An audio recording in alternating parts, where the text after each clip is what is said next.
அந்த காலத்திலே விடிந்தாலும் அந்த காலத்திலே விடிந்தாலும் அடைந்தாலும் பெண்கள் எல்லாம் காடுகரைக்கு வேலைக்கு போவது வழக்கம். அப்ப காட்டு வேலைக்கு போனாங்கன்னா சரி காலையில 4 மணிக்கு எந்திரிச்சுவாங்களாம். பெண்கள் 4 மணிக்கு எந்திரிக்கணும்ல. பின்னால தூங்கி முன்னால எந்திரிப்பா. என்ன பின்னால தூங்கி முன்னாடி எந்திரிக்கணும்? பின்னால தூங்கி முன்னால எந்திரிப்பான்னா வீட்டுக்கு முன்னாடி போய் படுத்துட்டு முன்னாடி எந்திரிக்கணுமா? நீ போய் படு வீட்டுக்கு பின்னால. பின்னாடி தூங்கி முன்னாடி எந்திரிக்கணும் விவரம் தெரியணும்ல.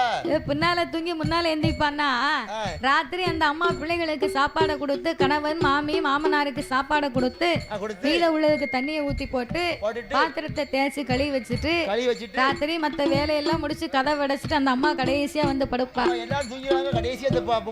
மணியை பார்த்தா 12 மணி 11 மணி இருக்கும்.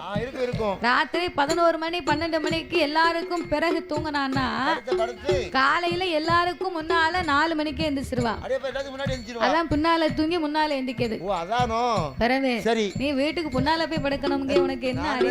வீட்டுக்கு முன்னாடி படுத்து சுத்தி அப்படி முன்னாடி வருவா அவன் பொண்டாட்டி வருவா.